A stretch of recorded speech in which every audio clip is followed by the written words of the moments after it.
Yo, yo, yo. Listen, thank you for joining us again today. We're going to do another live. Got quite an interesting one for you guys today. I found a really, really good video from Auston Holleman's channel. And before we go any further, if you've not already done so, subscribe to the channel and hit the bell. Literally hit the bell. Let the bell go black so that you get notifications every time we go live. Right. So definitely do that. But yeah, no, this is going to be quite an interesting video that we're doing here, that we're going to be reviewing.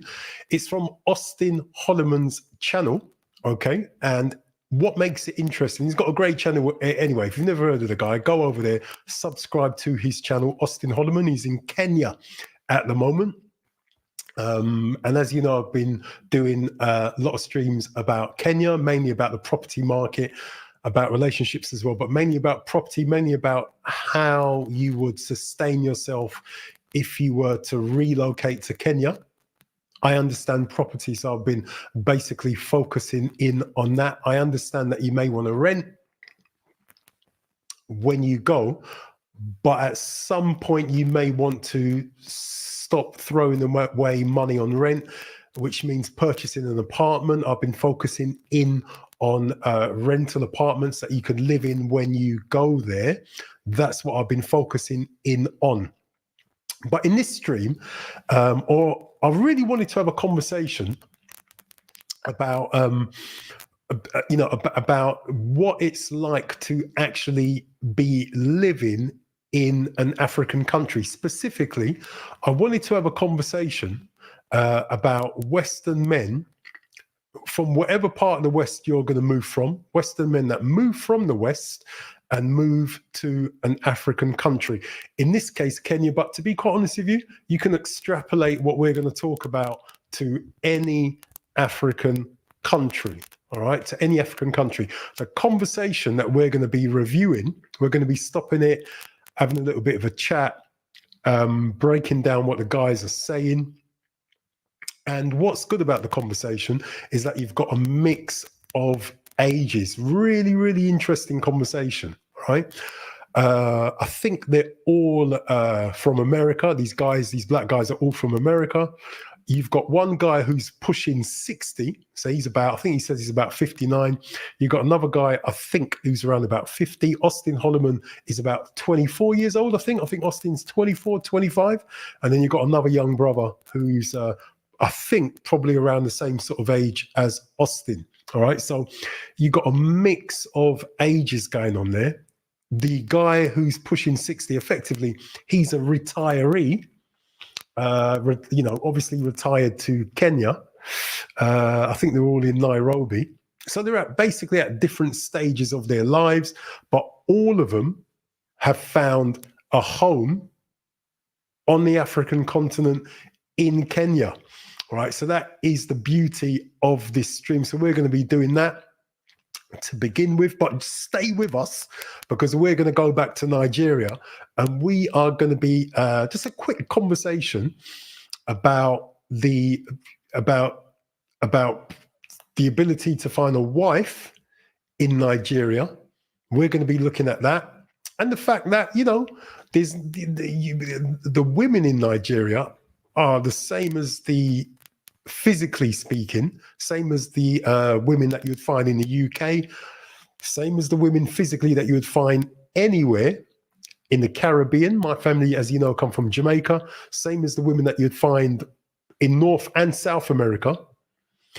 Physically, the only difference is what's going on up here, the software, if you like. So we're gonna have a little discussion about that. We're gonna have a discussion about that. And we're going to discuss it in relation to, number one, is the juice worth the squeeze? Number two, are you more likely to find a wife in Nigeria, a wife being someone who's going to basically be happy to get on your program?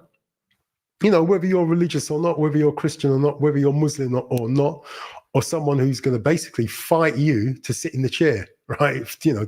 For want of a better way of saying it. So we're going to have a little conversation about that as well. All right. Whether or not it's worth, those women are more worthy of your investment what I mean by investment. You know, there's a great line in the Bible, right? I don't want to get this wrong.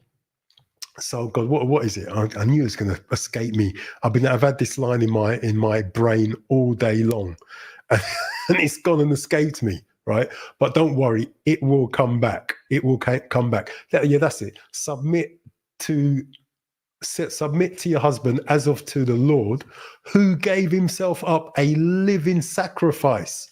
So the key bit is the second bit, who gave himself up a living sacrifice. What do we mean by that? What we mean by that is, where on earth can you find a wife who's going to stay with you and warrant your physical sacrifice? Meaning that warrants you to basically put your life on the line. Where are you as a black guy going to find that?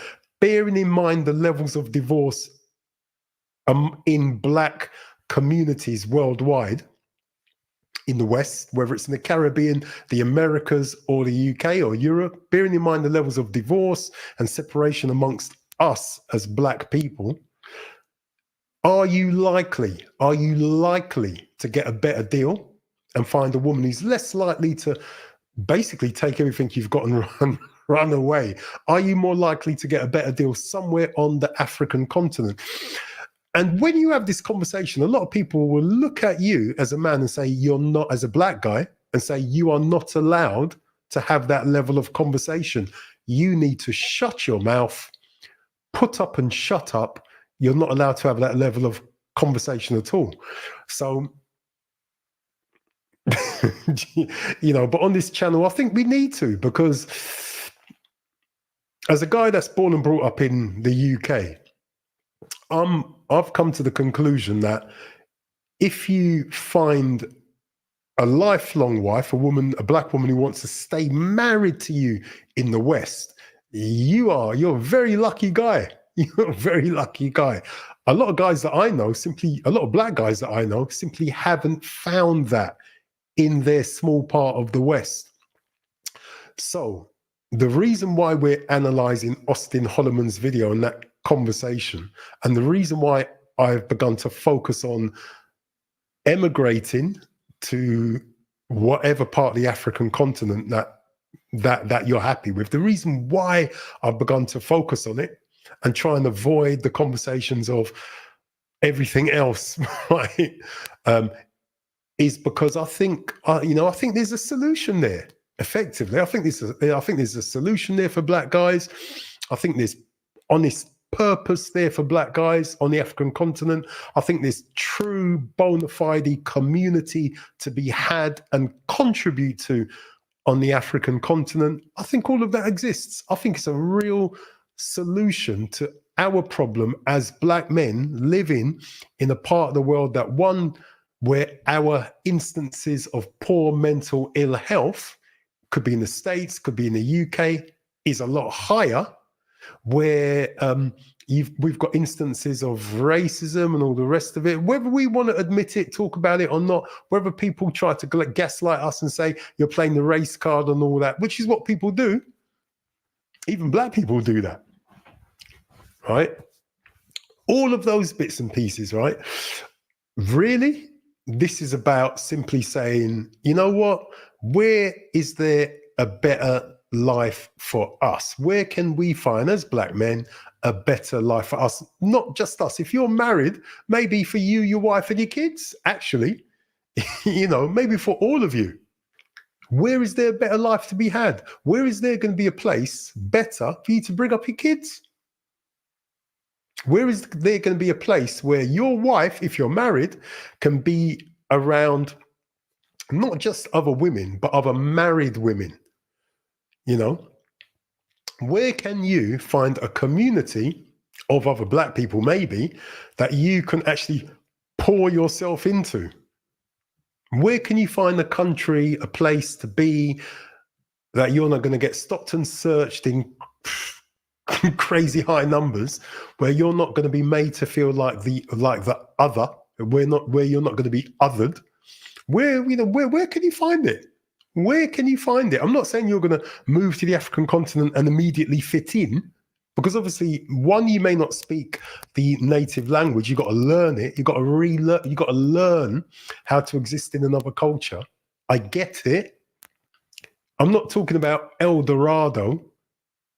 But what I am saying is that is it, or at least I'm asking the question, is it a reasonable alternative to what we are currently doing, the lives we're currently living in the West as Black men?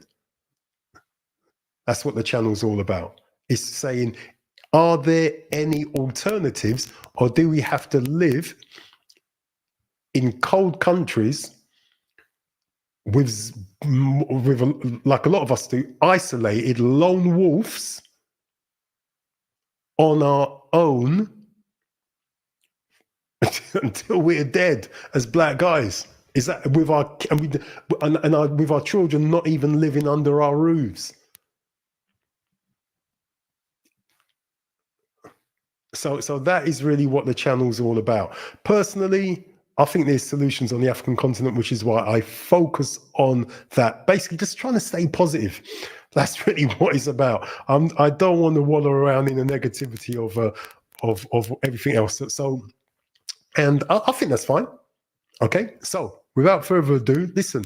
Let me bring this up, right? So this is Auston Holleman, right? And do go and check out Auston Holleman's channel, right? In this video, he's having a brilliant conversation, right? And I'm going to put it at 1.25 so that we can get through it and move on to the conversation that I want to have about Nigeria and finding purpose, marriage and life, legacy, and all of that good stuff in Nigeria. But I want to have this conversation, and I want to say this again. The conversation that these guys are having in Kenya is the same conversation that we need to be having about whatever African country some of us are going to think about moving to, about emigrating to. All right. So let's, you can use this conversation and contextualize it for any African country you are thinking of moving to. And remember, I am not saying that Kenya, nor Nigeria, nor any other African country is El Dorado, is perfect, no, this is not me saying that any part of Africa is the land flowing with milk and honey. That's not what I'm saying here.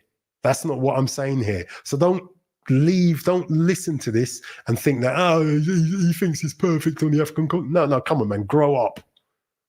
Use your brain. What I'm saying is that just weigh it up against your situation in whatever part of the West you are living in. That's all I'm saying, and it's all good. If you think that wherever you are, whether it's the States, some place in America, North or South, or in the UK, some place in Europe, if you think, or the Caribbean, if you think where you are is for you, more power to you. I support you, do you, all of that good stuff. But what we're going to do, we're going to have a good listen to this conversation. All right. So, okay, let's get it going and stay with us, because as I said, we're going to have a conversation about finding life, legacy, relationship, marriage in Nigeria. But anyway, here goes. Let us start this up. Let's give this a crack. Let's give this a go. Fair use. So James, you've been in Nairobi now for about 3 weeks. Now, where we come from, all four of us, we know that being a man is pretty much. So he's only been there 3 weeks, right? So he's a newbie, right, to Kenya. Under attack. It's wrong. They want to have it where women can have babies without semen at this point. I'm not even exaggerating. Yeah. Everything's toxic masculinity. Can't sit a certain way because that's toxic masculinity. Can't do shit, Yeah. So being in Nairobi. So basically, they're having a laugh about it, right? But, I think it's fantastic. Or actually, scratch that. If you feel that you live in a country or place in a space where you can't simply relax and be you, right, and breathe, if you feel you literally can't breathe, then, you know, whether you're in a relationship where you feel you can't breathe, or in a job where you feel you can't breathe, or in a country, society, community, if such a thing still exists, if you feel that you're somewhere where you cannot breathe, then maybe you got to think about leaving, you know, just maybe. And if you are somewhere where it's all good, stay there, right? You know, I am not trying to convince you to do anything. What I'm saying is it's an alternative if, you know, you need, if you can't breathe, basically, you know, and that's basically what Auston Holleman just said. Yeah. What is the difference? What do you feel what does it feel like to be a man here? Is it appreciated? Tell me what you think. I feel like when I'm out here and I'm walking about, just not even hanging out with the clubs or the bars or anything, like just going to the grocery store, that I don't feel like I got ugly eyes on me, making me feel like I need to tone it down. Mm-hmm. That if I man stand, or if my shoulders are broad out, or if I ask someone and my voice is deep and it's heavy, and I might be seen like I'm too forward, everyone just saying, excuse me, I was over here. And being a man, like I'm first, I'm the leader, I'm in charge. What he said there is really important, because to be quite honest with you, a lot of black men in the West, in Western countries, basically go out of their way. And me too, I've done it, I'm not going to lie. We go, if we're honest, sometimes, a lot of the time, a lot of us go out of our way to make ourselves seem less threatening. Not because we are threatening, it's just because it's to make other people feel comfortable because of their view of black men. Does that make sense? Right? We go out of our way to basically make ourselves seem less threatening, to make other people feel comfortable. You know, and we're taught to do that, right, by our single parent mothers from when we're born. Literally, we go out of our way to accommodate everybody else at our expense. And basically, it just becomes hard work. It's hard work to do that on a consistent basis for years. So what he's talking about is exactly what I was talking about. He's gone to a country where he can simply breathe. That's massive, because listen, it takes a toll on your mental health if you are living somewhere where you just can't do that. And what he said is not anything extraordinary, but we could just be a man, just be what God's made him to be. Just walk with his shoulders back rather than hunched, speak in his normal voice rather than high pitched to make everybody feel comfortable, right? You know, not be the clown, just to make other people feel comfortable. And I've watched, not ha ha, lee, hee, you know, laugh at every, you know, be the clown and laugh at everything just to make other people feel comfortable. And you'd be surprised. A lot of black men and black women, I've seen all, and I've done it to make other people feel comfortable. And that's the truth. So what he's basically saying is that he's gone to a place and space where he doesn't need to do that. And that's massive. That's a big thing. That is a big thing. That's a big thing. Man, here, that's respected. I feel like when I'm in the States, someone will call the cops on me. Or I might have to fight some simp that's 3 times my size. That's the worst part about the States, man. The biggest simps, the one standing in line hoping for an opportunity with this girl, she can call on any of them, and you know they can come after you. So aside from just the women, just with the toxic masculinity, you're just walking around just being a man because that's your nature. You know, they have a problem with that. I don't feel any of that here. I don't feel any of that. You feel like it's understood. It's understood that a man is a man and a woman is a woman. And I don't feel no aggressiveness. Excuse me, I don't feel no aggressiveness from the women. Now we've been out and about. We came across. That's just crazy, man. So he's left. Basically, what he just said, if you didn't get it, or if you just come, right, what he's just been saying, what the guy on the left has just been saying, is that he's moved from a country, i.e. the US, that sees him as a walking threat, right, and seeks to diminish him at every turn. And he's gone to a country that actually places value on who he is as a black man, and doesn't and sees it as being a plus rather than a negative. That's massive. You can't buy that. And, that's outside everything else. You know how big that is for a human being just to go somewhere and literally just be allowed to be who they are? That is crazy. Right there, right? That's good. That's a good enough reason to emigrate and go to Kenya, which is where they are. That's massive. For a man, for a woman, for anyone to be able to be who you are is completely amazing. But anyway, let's move on. Us women that were a little excessive, a little excessive, a little extra, to say the least. But even they were feminine about it. They were extra feminine, like, you know what I'm saying? And women, their voices are soft, their voices are tiny, and the way they move, just the way the movement of their hands. People just don't think about these little things until a man does it in a feminine way. Now those slight movements are very loud. Slightest thing a man does with his hands, like if I'm talking to you and I just go, boom. That's not good. That's it. I saw that. That's it. I saw that. Going back to the previous point, his point about the way women move in Kenya, right? And I'm sure not all women move the way he just described, but what he's basically saying, or at least what I'm hearing, is that basically the women move, in his opinion, in a feminine manner, just from their voices, the way that they address him as a man, all of that stuff, right? All of that stuff. What he's basically saying is that he's noticed it. He's only been in Kenya 3 weeks, and straight away, compared to where he's come from, he's noticed the difference. Again, that's a massive thing. It takes time to get used to that if you've grown up around masculine, aggressive women. Not just women that you don't know, women at work and women in your own family. Right? Women in your own family. That's crazy. Crazy. Bobby just, all of a sudden, it does like this, and it goes, bam! Red flag. Slight. I notice it. When I'm here, when I'm in the office at work, I was working in HR in the Navy, out in Seattle, they was telling me about the office, he seems too macho. And I'm like, and I started looking around the office. No, Can you imagine? You're at work, right?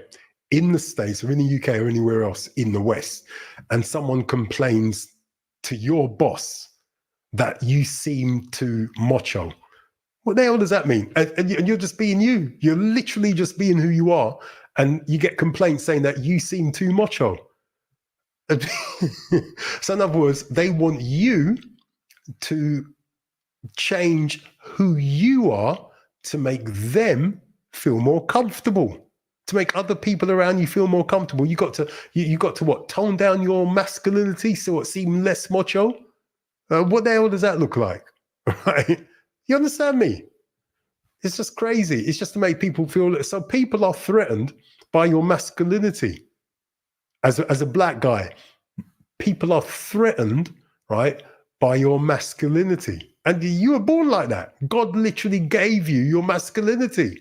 It's not bad, it's good. But in a lot of Western countries, it's seen as being bad. You got to really think about that, man. You have to. I was in the Navy, and I got out of the Navy. I started working. I was about to say. And then when I worked HR, somebody said that in the Navy, like too macho, like you're supposed to be. And the agent was think about it. Let me tell you about that spot. Man. Look, it was led by a woman. You guys, both of you, and then I'm gonna let Bobby and I go last. Y'all are both old enough to be both of our fathers. True. So we know we look good too. We know in the USA, at a certain age, there's stigma about older men still being in the streets or dating younger women. Good. You've been here for about 10 years now, right? So you're single. So what is a single life been like? And you're a lot older than you look. I'm not gonna say it's an advantage or not, but I'm just saying he don't even hide his grade. 59. Like I don't dye my stuff. That's right. 59 years old. By the way, if you don't know, I'm 56. So this brother is pretty much my generation. I'm 56. He's 59, right? I don't care. Like 59. So you're 59. What limitations do you feel like you have here dating in Nairobi? None. Like you set your own limitations. Yeah. Like the African continent, right?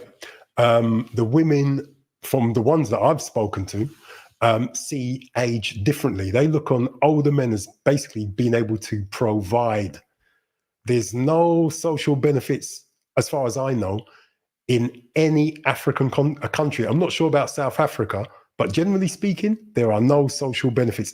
In the UK, we've got the National Health Service.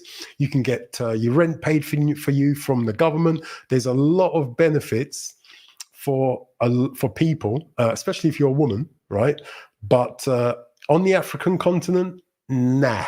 There, as far as I know, there's none, right? So the only place to get social benefits from are men. It's as simple as that, or from your husband, right? Or from your, I don't know, from a man, right? So the game is different. The game is way different. The game's different. It is what it is. It is what it is. Of course, I have like age parameters because I have kids. So that brother, this brother said he's got kids obviously in the States, so he's not going to go out with no young people, right? Or at least I'm assuming he's not going to go out with anyone. He's not going to date anyone younger than his children. But you set your own parameters, and it's not looked at here. If an older guy is dating a younger girl in the second or 30s or late 20s or whatever, like nobody's like, ooh, that's bad, because it's been happening here since the beginning of time.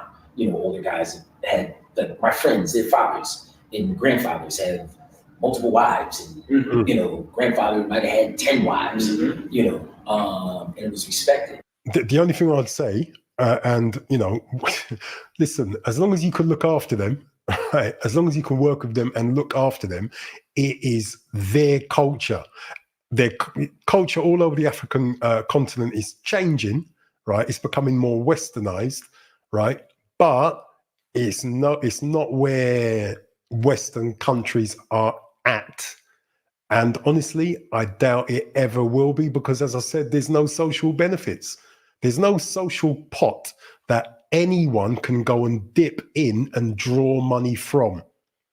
That's the difference. There's no social pot. Yeah. Not that I want to have 10 wives. I'm talking about that. But I'm just saying, in the culture, it's not looked down if a dude in his 50s is with a woman who's 30. Like, it's not. Now, when my friends come from the States, and they've seen because I go to parties and events, I have to know young people. So when they come and they go to my parties and stuff, and they're like, Troy, what's up with all these 20-some-year-old girls and girls in their early 30s and stuff? I'm like, this is a party. It's a party. And so this is really important to understand, right? So this is one of got to say it the way it is. Just be honest about it, right? This is one of the things that makes another reason, right? Another reason that makes Africa attractive for men, for black men, right? It's just the truth. It is the truth. It's culturally accepted, right? It's not an issue, right? The idea is that you pay for everything. Does that make sense? Now, somebody's going to listen to that and say, what, you mean you pay to play? You pay to play, as a man, you pay to play everywhere. You pay to play everywhere. You pay to play in Europe. You pay to play in America. What I mean by that is that you pay for dates. You pay. It's as simple as that. You pay for everything.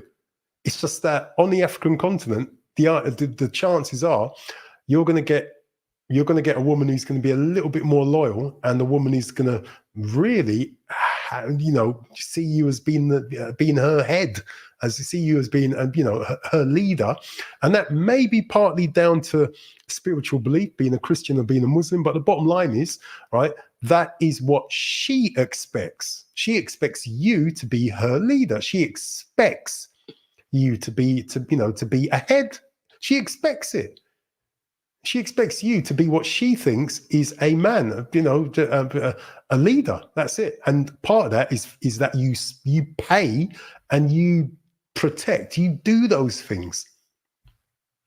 That is all part of it. And if you're not going to do that, then there's a problem, because they are more likely to uphold their end of the deal, which is to look after the home, to cook, all of those bits and pieces that some men, not all, some men actually want. So just understand this before, some people come in and get upset. It's a different culture. And you've got to allow people in other countries to have their own culture. You know, this whole thing about cultural imperialism, where a lot of people living in the West feel that they can export their cultural practices to the African continent and Asia and everywhere else, and the Far East and India. And because they have a different culture, somehow they're lacking, somehow the women are lacking. That's arrogant. That's arrogance. You've got to be honest, man. That's just pure and utter arrogance. It's arrogant. That's what that is. So a lot of Western men actually prefer non-Western culture, not just in, black men I'm talking about, not just because they're not going to get harassed by the police, not just because they're going to be othered at work and everywhere else, but also the women value the men. And the women don't see your masculinity as being toxic. That's got to be a bonus. But anyway, let's get on with this. A lot of my female friends, they come from the States that are my age. Yeah. You know, they'll be like, you need to be hanging around some, women your age and stuff. I'm like, here, women my age, like I know maybe 5 of them that might go out, but it's not culturally this is something, my own scientific study that I came up with. Kenyans are, and to the Kenyans out there to watch this is not a knock. This is just a social experiment. All right. I've said a million positive things about this unbelievable country, but I personally believe they're a generation behind. Like the 35 and under Kenyans are my generation in the States. And what I mean by that is my generation in the States was the first generation to be like, I don't care I'm married. I don't care I have kids. I still want to go out sometimes. I still want to dress fly. I still want to work out. I still want to take a trip with my girls or take a trip with my boys and leave the kids home with my partner. Like, it was socially accepted. So I don't know if you caught that. I've sped it up because I want to get through it for one, and I don't want YouTube to actually cut the video. What he's saying is this: he's saying that in Kenya, a 35-year-old is the equivalent of his age back in the States in terms of outlook on life and activities and mindset and what they do. In other words, and this is where I disagree with him. In other words, you got 59-year-olds, because this guy's 59. You got 59-year-olds in the States acting like 35-year-olds in Kenya. Does that make sense? In other words, you got his age group acting like young people. And I've got to say, I totally disagree with that. Personally, I think that if my personal view is that if you are of a certain, you see, there's a time when,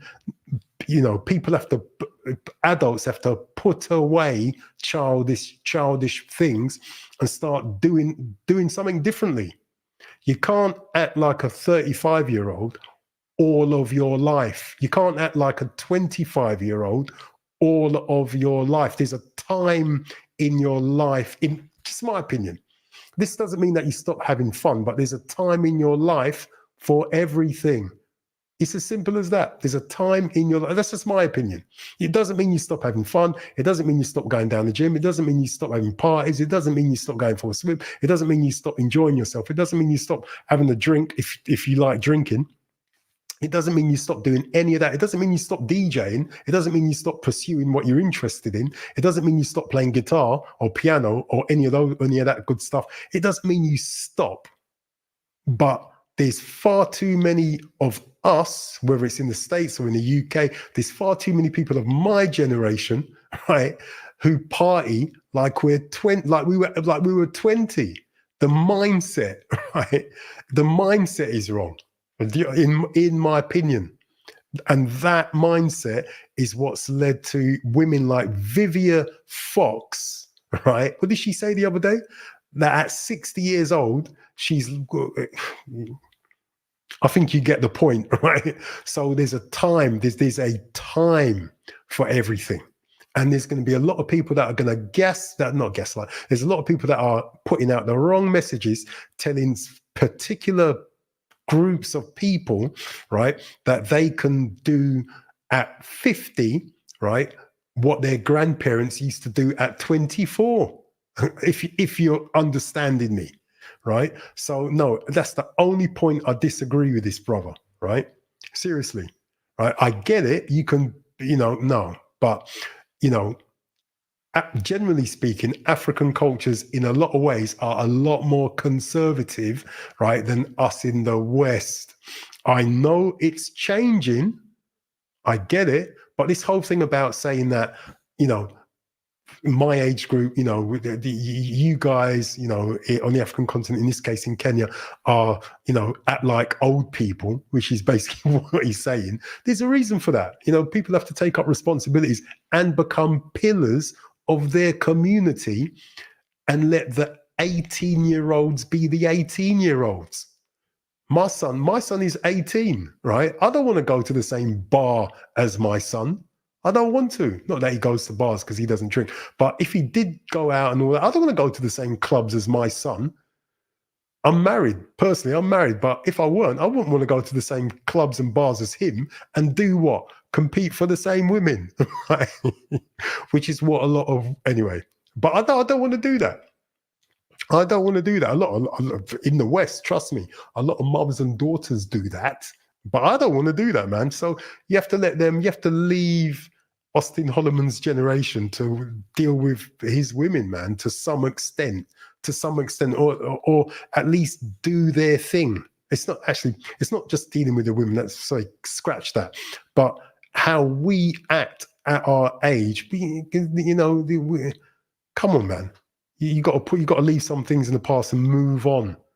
Develop. It's called development. That doesn't mean you stop having fun.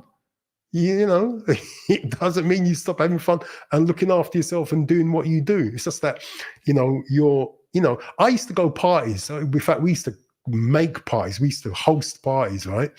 I started going to nightclubs and all the rest of it literally when I was 12 years old, no, younger than that. Like when I was about 11 years old, started going to little nightclubs around London, literally.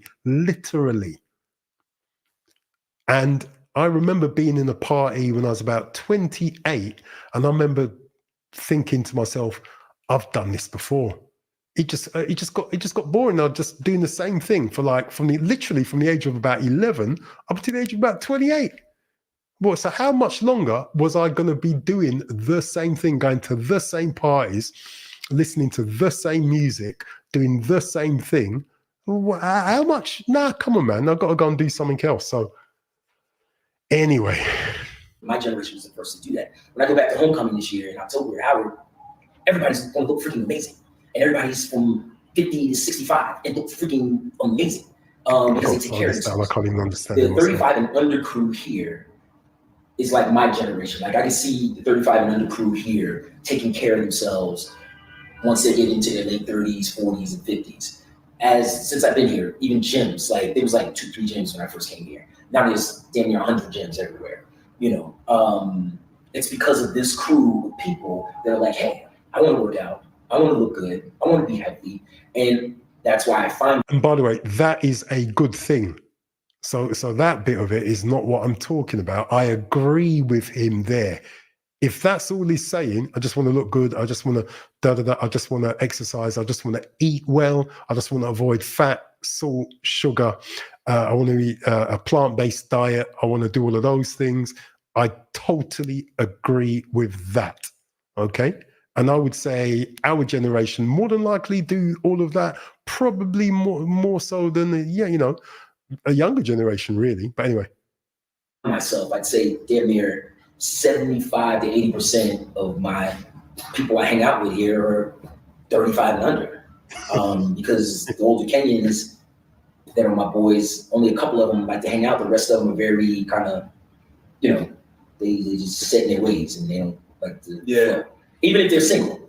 Let me bring up something that you brought up. You said that you set up parties and stuff like that. So if you guys are out there looking for the right network, you want to know somebody like Troy, that you can come to Nairobi. Let's say you're already convinced, but you want to make sure you have a good time. You come to Nairobi, you know somebody like myself or like Troy, we'll get you set up a party, show you a tour around the city, the best restaurants, the best clubs, the best everything. I mean, this is the best city. But again, this guy Troy, he's not the norm. He's a party guy. You know what I mean? He's a connected guy, the guy to know when you get to Nairobi. You know, not all guys that emigrate are like Troy. You know what I mean? So, you know, more power to him. I'm not knocking him per se. You know, more power to him. But we'll show you the best everything. All you gotta do is click that link in the description or the first pinned comment and get on a consultation with us today. And come on with it. Come on with it. Come on with it. It's not just me. You can talk to all 4 of us on this consultation. You can talk to all 4 of us. Some people want to talk to Troy. I had some people reach out to Troy. Anyway, move on. Besides, when it comes to me, a lot of times I think I'm about 28, 29 years old anyway. You look around like 32, 33. You know what I'm saying? You got your hair. It's okay. You got your hair, man. You know, I like the guy. The brother's got a hairline, man. Come on. Let me ask Bobby this. So would you say that dating in the States, you found it hard to date? Did you have, for me, I had better luck dating older women in the States than women my age. Would you say the same thing? Yeah, because I feel like. Well, and how has that changed here? What is it like here? Okay, so listen to this answer. He's going to compare dating in the States to dating in Kenya. All right. So again, very important point, very important conversation. And you know, yeah, I mean, there's massive differences dating anywhere outside of the West. There's massive differences. Basically, even, you know, going to try to find a wife anywhere outside of the West. Generally speaking, you know, finding a wife in the West is like looking for a needle in a haystack. Some of us get lucky, a few, not a lot.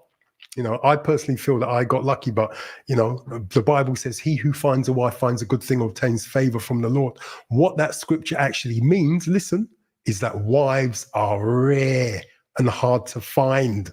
That's what the scripture means. A lot of women say that they seriously believe that you're just lucky to get a wife. A lot of people take that. The scripture doesn't mean that. It means wives are rare. That's what that scripture actually means.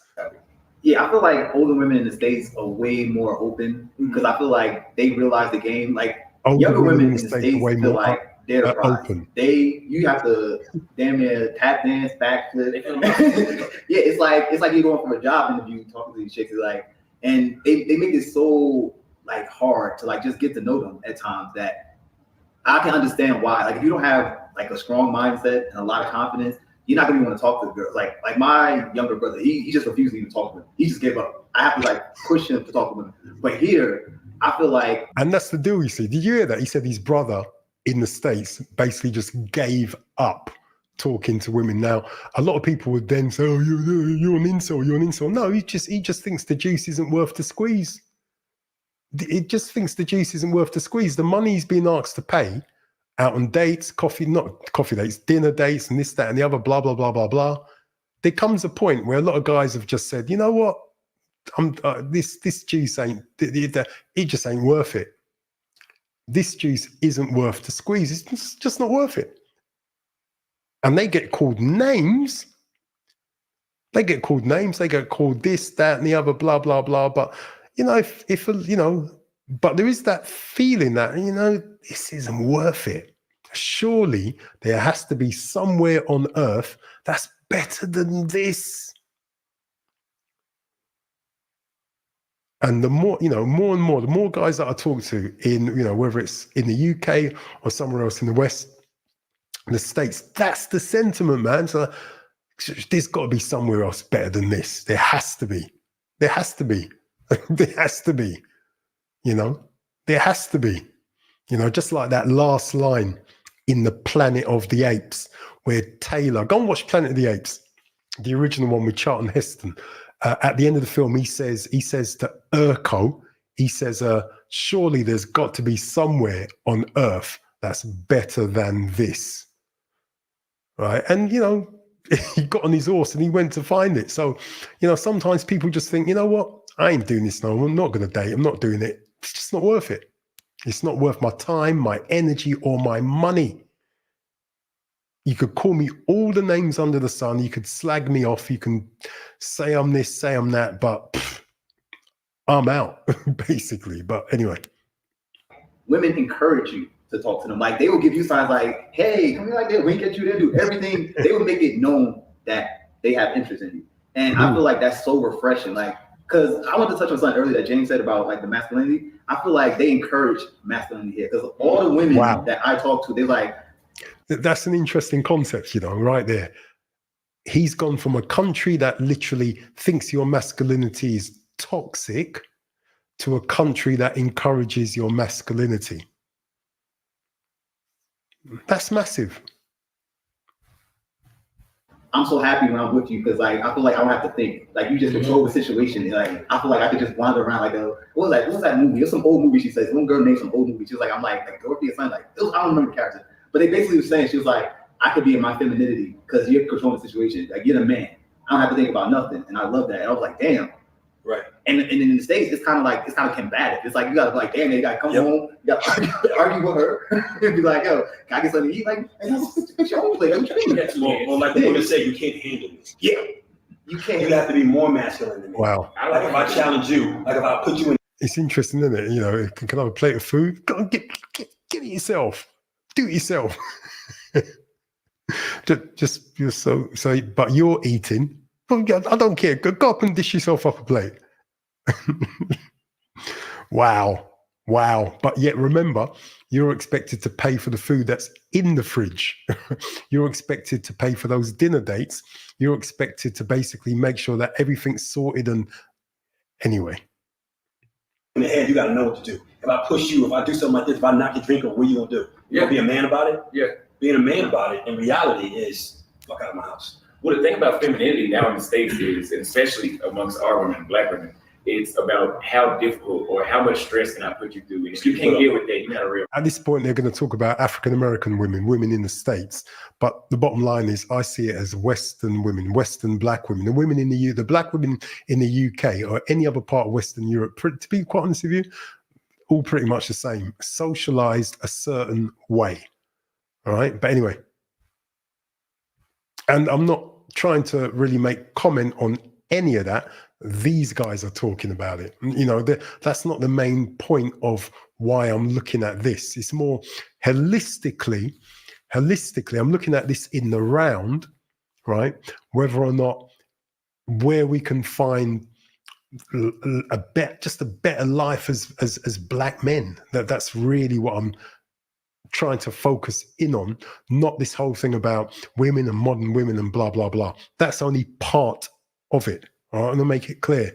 The bigger part of it is just finding agency, finding purpose, finding peace. That is the bigger part of it. All right. Man. Yeah. Versus here, it's like, oh no, you're supposed to approach me. I mean, they're gonna look at you, let you know, but they not most of the time. I take that back. They will walk, shoot and see. The thing is, they will walk up to you sometimes here. Like it's not uncommon. It's not the norm, but it does happen. But they expect you to approach. They want you to. Of course, you got to pay. I don't think I've ever won 50-50 here. They want you to leave. Did you hear that? So the women in Kenya expect you to pay. Auston Holleman just said he doesn't think he's ever gone 50-50. So that is the trade-off, right? That's the trade-off. Yeah, you get very feminine women, but they expect you to pay. Personally, I don't know very many men that are going to have an issue with that. If the juice is worth the squeeze, it's literally that simple. Right, so there you go. The way like, oh, what do you want to eat? I don't know. You pick. I don't know. It's my first day. I pick something. So they really have the traditional role. They're a little more liberal here than somewhere like, let's say, Senegal or Tanzania. But they didn't lose those basic gender roles here. Yeah, even like the girls, like you would say, like the quote unquote not good girls, like the club girls, the slave queens. Even they show remnants of that femininity. Which is like, yeah. Did you hear that? Club girls. You've got club girls in Kenya. Trust me. Anyway. Yeah, because like even like I had like I dated a girl, like you would consider her like traditional, like she doesn't know how to cook, she doesn't know how to clean, but she did other things. Like before I went out, she would clean my shoes for me. Mm-hmm. Wow. I never had a woman clean my shoes in the States. Toothbrushes. Yeah, like I'm like, wow. I damn near want to cry. Wow. Like, wow. Put a tear in my eye, right? Wow. Wow. He was about to go out. Wow. That's the title. Yeah, she was Now, going. Wow. If my man is going out, he has to look good. She cleaned them. Like, because he's representing I don't know, is that me good? and him. That's a hell of a mindset. That's a hell of a That's mindset. I had a friend. No. I had a friend. This has nothing to do with Kenya, but just talking about like women's demeanors. I had a friend. I'm sure you guys have been to the DR.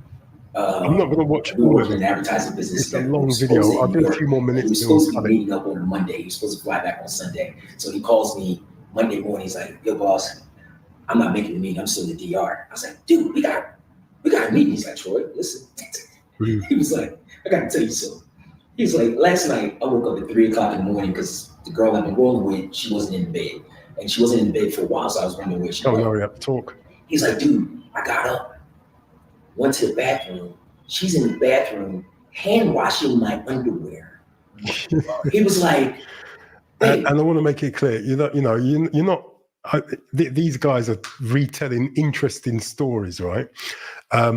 Don't think for 1 minute that every woman in Kenya is going to do any of this. Is going to clean your shoes, wash your underwear, and all of that. No, it's not. I don't believe that's going to happen, right? But I think it speaks to a sentiment, right, that is true, generally speaking, not in every single case. And I think we have to be really clear about that. Not in every single case, guys, right? But I think generally speaking, basically you're more likely to find women that reciprocate. Does that make sense? Women who see your value, understand your value, respect your value, and reciprocate, right? It's as simple as that. I think really everything they're saying here, that is the way, that's how I read it. This isn't about you sitting back and doing sod all. It's about you paying, basically, and in return, they will do this for you. And that's fine.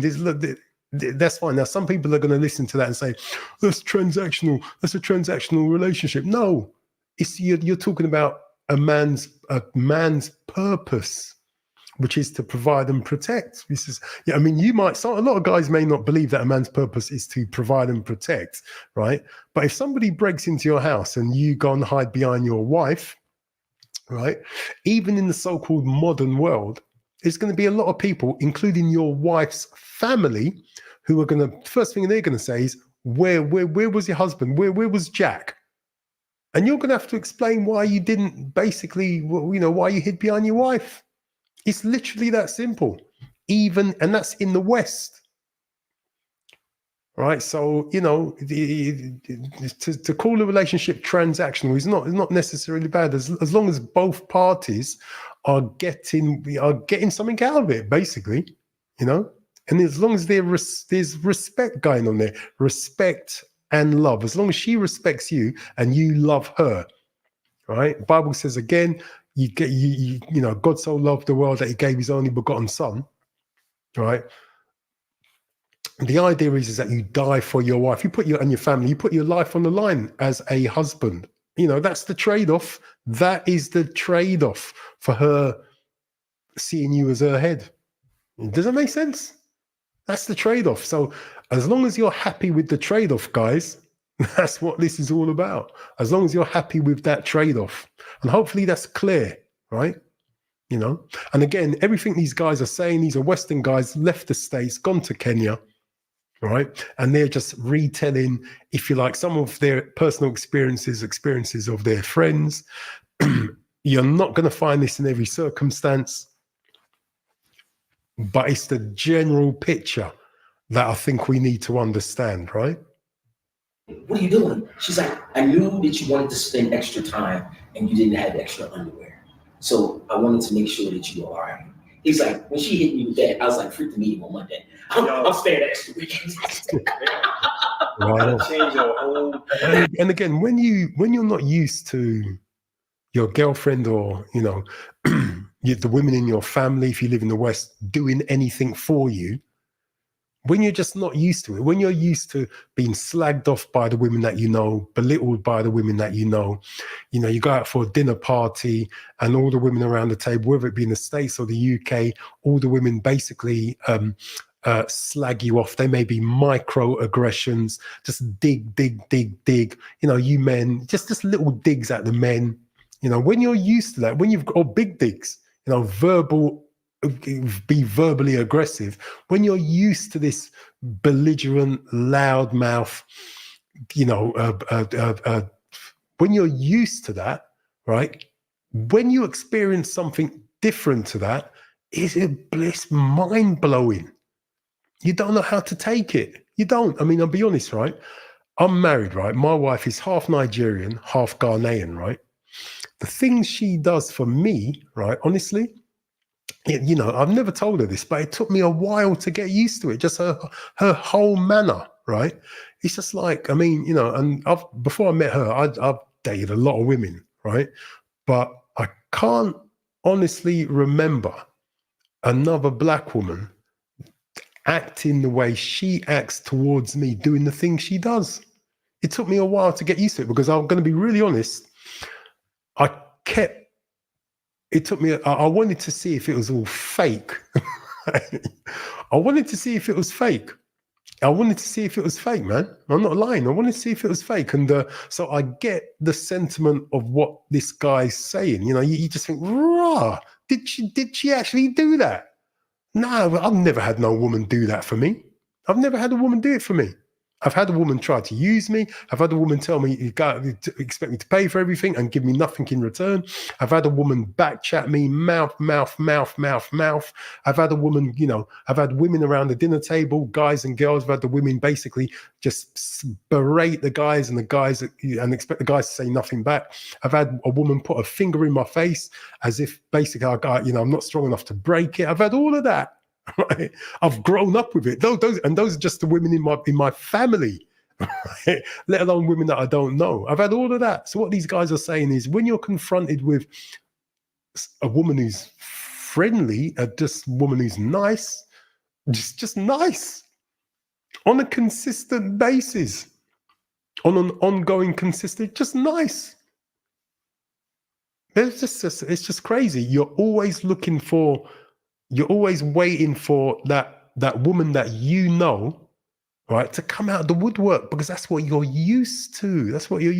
What these guys are saying is, no, the women are genuine, right? And that's crazy. Right there, that is crazy. That's crazy. And honestly, I'm not joking, right? I'm not making a big thing out of it, but I think we have to. It takes a long time, right? Because it takes a long time for you as a black man to settle down and get used to being treated like a human being by black women. It takes a long time for you to get used to being treated like a human, like a human, just like a human. It takes a long time, and that's what these guys are saying. And then you just think, rah, this woman's actually genuine. And then you sit back and you can breathe. That's crazy. That's crazy. You don't have to be looking over your shoulder. You don't have to hide everything when she comes into your apartment. You don't have to hide all your papers. You don't have to hide stuff. You don't have to watch her when she comes around. You don't have to listen to every word she says because she's got an ulterior motive. You know what I mean? You don't have to do that. That's crazy. That's crazy.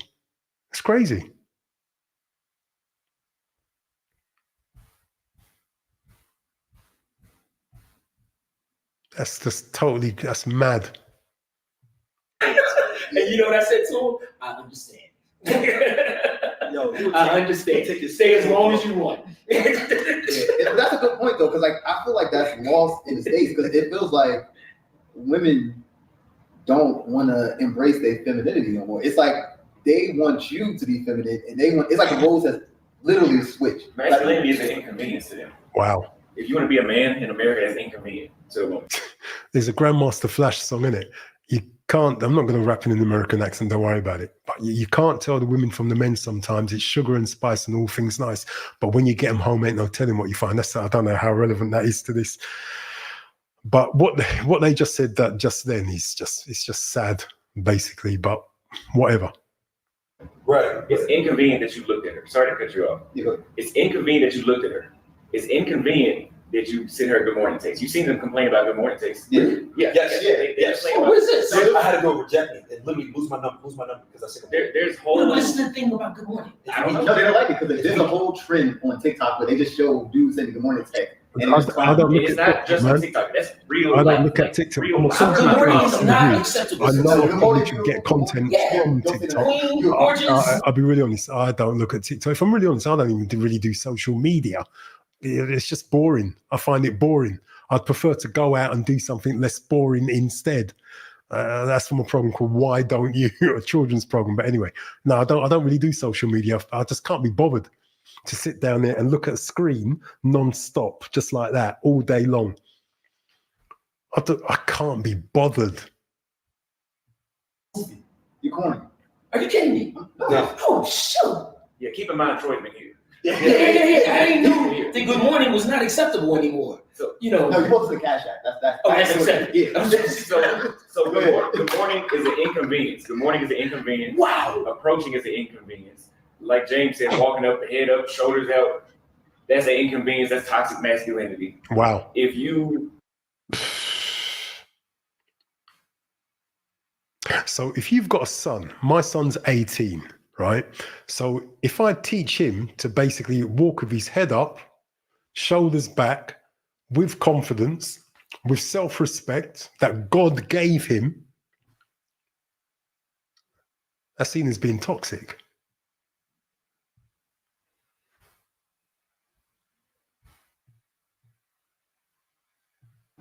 want to go 50-50, you broke. But if you want to pay for everything, you're controlling. Yeah. But if they pay for everything, now you might as well put a leash around your neck. Mm. So what? And then we don't even want to get into the laws, right? All that works against you. Everything that they got set up there works against you. So what point do you have staying there if you have the opportunity to get? In other words, right, is the juice worth the squeeze? In other words, is the juice worth the squeeze? Now, what it is, you're not even supposed to talk about it. You're not even supposed to talk about it. These guys had to go all the way to Kenya to talk about it. You're not even supposed to talk about it. You're supposed to shut your mouth. If you're a black guy, you're supposed to shut up, shut your mouth, shut up about it, shut up, shut up. You are meant to shut your mouth and just put up with it. It's like taking a plate up to a dinner lady, holding it out, and just putting some slop on your plate. You're not meant to ask any questions about it. You're meant to just shuffle along. The dinner lady the next one just puts a pile of slop on your plate, and you're meant to just sit down, ask no questions, and shovel it into your face. That is what you're meant to do if you're a black guy living in the state, and you're meant to do that with a smile, as if you like it. Yeah. Versus here, like if they get divorced here, that 50-50, you've seen it, that 50-50, oh, she takes half of everything I own and the kid, like that's not here. That's why I say masculinity is more celebrated here. It's more appreciated. I think in Kenya, Ruto, correct me if I'm wrong, passed a new law whereby I don't want to get it wrong, whereby you basically leave the marriage with what you come in with. I might be wrong, but I think that's the law now. You actually can be yourself. And actually, that's the best thing Ruto's ever done. But anyway. Every little thing that's natural for you to do doesn't work against you. I like that pretty girl. I want to go speak to her. In the States, you damn near getting cussed out. Fuck around, call the police on you. It's like not even exaggerating. Not just in the States, especially between white girls. In my opinion, in most Western countries. So it's just natural to be in a place like this? It's not natural, it's smart. The only thing I would say is, listen, guys, if you're going to emigrate, and I use the word emigrate to any African country, listen carefully. Don't do what you would do in your country. Take on the traits of the men in the country where you're going to, right? Fit in with the culture. Don't bring negative cultural traits from where you've come from and infect the culture where you're going to. In my opinion, very important. Denbro, the $20 slate meal downstairs, and which is dinner, a 5-star restaurant. Mm-hmm. Mm-hmm. You know, you go to Oyster Bay, you got a nice vibe, beautiful, beautiful women, beautiful everywhere, beautiful women everywhere. It's about the same price as slate. Mm-hmm. You got Wendy every Sunday. We just went there. Yes. $40, like 6 courses of fresh seafood, some of the best sushi you'll ever eat. Man, you combine the only cat I know that's going through the whole joint and was still hungry. Yeah. Like I've never seen that in my life. You combine the femininity with that kind of cost of living, the healthy food that's not designed to make you fat. Mm-hmm. Wow. Great weather. Wow. What's the other benefits? I'm missing the people here are just excellent. He said the femininity of the women, the great weather, the cost of food, the cost of living. What Austin's basically saying is that it's a no-brainer. It's what we call in the UK a no-brainer. Yeah, using the UK accent. It's a no-brainer. Yeah, it is a no-brainer. And so, honestly, over the next few years, over the next 5 to 10 years, this is what I see happening. You're going to see more and more black men emigrate to the African continent. You're going to see more and more black men emigrate to the African continent because of what Auston Holleman's just said, basically. You're going to see more leaving the UK, leaving France, leaving, I don't know, Holland. There's a lot of black guys, a lot of black people living in the Netherlands, leaving the States, leaving Canada, leaving South America even, and simply emigrating to the African continent because of all of those things. It's the truth. Yeah. And that's with the power cuts, the power outages. That's got to be honest about it. There are diseases that you've got to really be mindful of, right? But even with all of those negative, I'm just saying it the way it is, even with all of those negative things, right? When you weigh it up, right? When you weigh it up, like people welcome you here. Like every time I came back to Kenya and I made a video, like I at least had like 300 comments just saying, "Welcome home, Kaka. Welcome home, brother." Right. Every time I came back, like I feel like I'm basically damn near Kenyan. You feel the love. Yeah, like they want you here. Like other countries, they might be cool. Like people are not like Thailand, people are super friendly, but they like, okay, you're friendly to this point. Kenya, they're like, come in. Yeah. We want you to embrace your. Have you been here? I'll take you here. Like, you volunteer to take you somewhere every day. And they're not even looking for money. It's like, yo, we want you to go home. You're like a brother. Like, that Kaka means brother. It's like, amen. So they always like. The only thing I'd add to that is that you've got to reciprocate. As you know, it's great that many Africans see Caribbean people and people from North and South America as being brothers. Absolutely great, right? But we, as I said before, we need to leave our Western mindsets, right, at the airport, right, before we get on the plane. Seriously. And whatever community we end up in, the idea is that we feed into that community, not negative nonsense that we've been socialized into from the place where we were born in the West. Now we got to come correct. That's the only, we've got to be mindful that we don't infect the people and the places where we're going to with negative, with rubbish mindsets. And I mean that right across the board. Do what the men do in the places where we're going to. That is really important, right? Kaka this, Kaka that. I haven't felt that. And like, I've been to 20 countries, 20 plus countries. You've been to plus 25 countries. You've been to like, y'all older than us. I know y'all probably been to more countries than us. Have y'all ever experienced a country where y'all came in? Never. I always say when people come here, I always tell them like, listen, you give love, you get love. Like if you give Kenyans love, they return it and you feel it. and it's genuine. Yep. If you come with a cocky attitude or with that American bullshit, then thank you. You ain't gonna get no love. Thank you. So I've got a guest who's going to be coming on the channel. She's living in Zimbabwe. I want her to talk about. She's going to be coming as a guest in about. Not this weekend, but the weekend after. She's living in Zambia, with her husband. They've bought land, they've developed property. So I'm going to get her to come on so we can start to have a conversation about what it's like to live and or settle in Zambia. But one of the things she said to me, which we have to be really mindful of, and I'm glad this brother just touched on it. Leave your Western, he said, your American mindset, your American, he used the word bullshit, your American bullshit, leave it back in the States.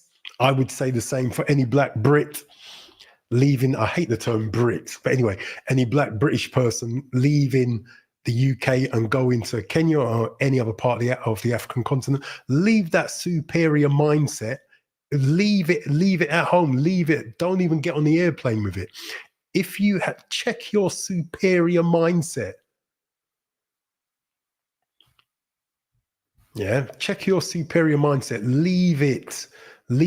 Just leave it. Don't bring it with you. Nobody needs it, right? So that's the only thing I would add. So I'm glad this brother actually brought it. I'm glad he actually said it himself. Go on. Like judging whether or not you're cool or not. But if you're cool, you give love, you get love. And over 10 years, I've received damn near 99.9% love. Right? Amen. So again, since it's your first experience, you'll be the most, because we've been here. We've all been here for a while. He's been here the longest, but you're brand new here. What was your best experience as a newcomer here in Nairobi? I'll say my best experience was at the event, the gym event. That was my best experience. But at the same time, there's something else that I experienced just by being in like the bars and nightclubs, in terms of toxic masculinity. One of the reasons why a lot of people don't like going out in clubs in the States is because when you're there, you feel all the hatedness. You saw the wrong person, and when you look at people, you feel like nobody's your friend in nightclubs in the States. You feel like if you talk to the wrong girl, you're gonna see your trunks popping when you get outside. You know what I'm saying? There's absolutely none of that whatsoever because no one has to do that to compete with the girls. Even though we've all had our experience, was kind of guys a little bit of hater juice, a little bit whatever, but it's not to that extreme. You know, growing up in the UK, right? I mean, I don't go to clubs anymore. I go to bars still now and again, but I don't go to nightclubs anymore. And the government shut down all the black nightclubs in the UK anyway. The government made a big push about 15 years ago to purposefully target and shut down all of the black nightclubs in London, at least, literally, right? But anyway, before that, you know, going back, I don't know, 20 odd years, 30 years, whatever, there was always a threat of violence at clubs and parties you'd go to. No, not all clubs and parties, but far too many, right? So, but I remember the last time me and the wife went to Ghana, right? Walking around, just felt completely safe, right? Just going out, literally, that whole threat of violence was just not there. Literally not there, not in the environment, not in the air, not in the air. Just different. You know, I'm not saying it's the same all over the African continent. Definitely that way in Ghana, everywhere we went, that threat of violence, when you passed a group of young people, right, they're just respectful. I'm not saying that, all groups of young people in the West, in the UK, are going to come and drapes you and take your chains and your gold jewelry and all. No, I'm not saying that, right? But it's just different. And that is something, again, that's something that was, when you experience that for the first time, you just think, wow, I've grown up. Walking past, not all the time, but walking past, because I'm making a point of, when I see another black person, I'll make a point of saying, yo, I'll just do it. Do you know what I mean? But it's a weird thing sometimes. You go out and you have to be really wary. Back in the day when I used to go out to a lot of parties and stuff, you have to be very wary of your surroundings and you have to, but it's just, I didn't, as this brother said, I didn't feel that at all when we were walking around, God, where was it, Accra or Tamale? When we were walking around, just didn't feel it. So, yeah, massive. Again, that's massive. And what that does to your trauma response, what that does to your cortisol, it just lowers all of your anxiety. It just when you feel safe in your environment, right? It just lowers all of that negative stuff, lowers it. And you can simply just do that. It's massive for a black man. Let's be honest, man. And if you're going to watch this, if you're watching now, or you're going to be watching this on the replay, be honest. Can you really do that in your part of the West, wherever you're living? Just be honest. That in itself is massive, massive. Massive. You just have to be respectful to Ghana police. That's a joke. Actually, it's serious. Don't backchat or mouth. Don't mouth. Anyway. To the extreme I've experienced in states because they don't have to do that. It's not required, and that's and in states going 0 to 100, which is a feminine thing. That's feminine. Mm-hmm. Going 0 to 100 real quick is feminine. That's considered tough. That's why he rapped about it. Like they are proud of being able to go 0 to 100 real quick over nothing. Mm-hmm. They're proud of it because that is what's considered masculinity. That's a great. Mm-hmm. That's right. Here, I don't worry about that. That is lowering my blood pressure. Yep. Yeah. Here you go. Did you catch that? Right there. It's just lowered his blood pressure right there, because no one is going from 0 to 100. No one. Not when you're socializing. People are relaxed. Jeez. You got to think about that. As a black guy looking for a place where you can relax, where you can relax your brain.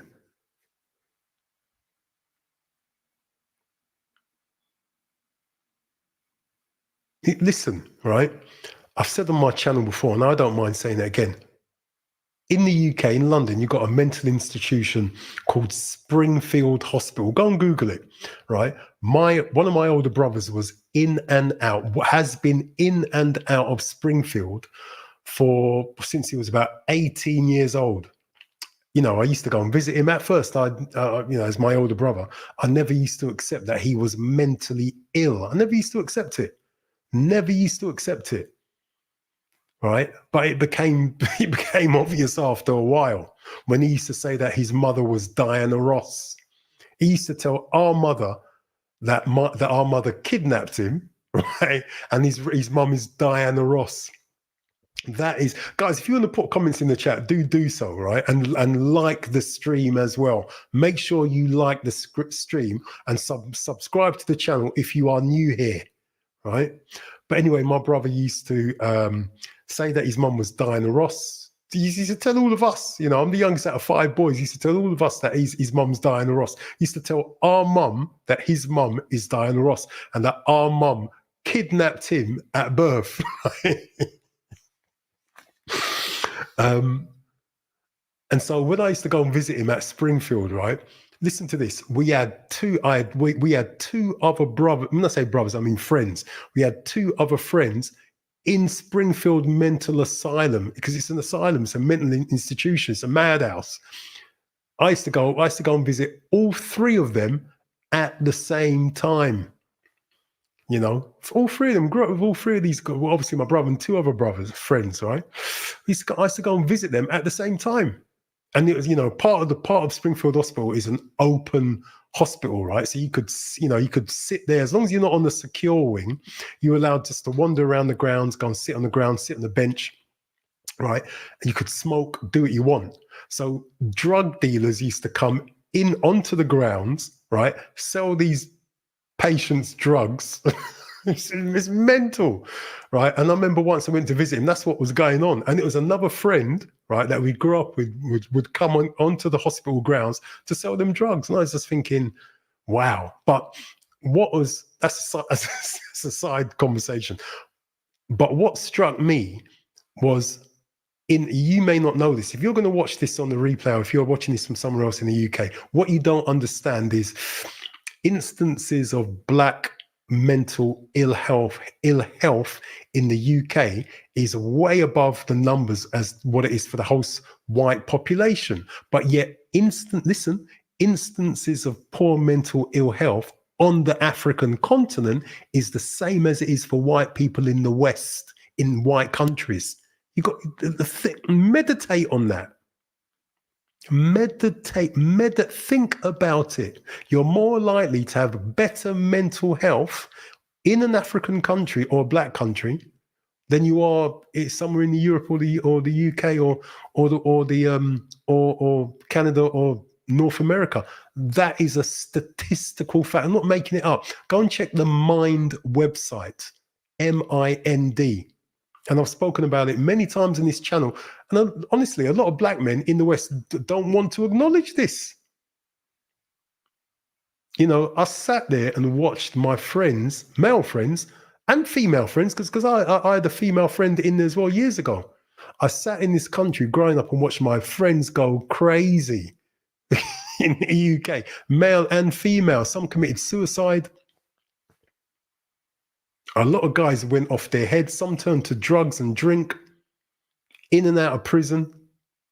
It's crazy. Honestly, I'm not kidding. And I know for a fact it's the same for you lot if you're watching this from the States, Canada, the Caribbean. Not the Caribbean, but Europe, whatever. It's just the truth. That's the truth. I'm not making it up. Why would I make it up? These are the figures. You know? So, is it bad for me as a Black guy to want better mental health? Is it bad for you as a Black guy to want to conserve what marbles you've got, whatever's still working? Is it wrong for you to want it to carry on working? You've only got one brain, man. I mean, do you want to be self-medicating for the rest of your life?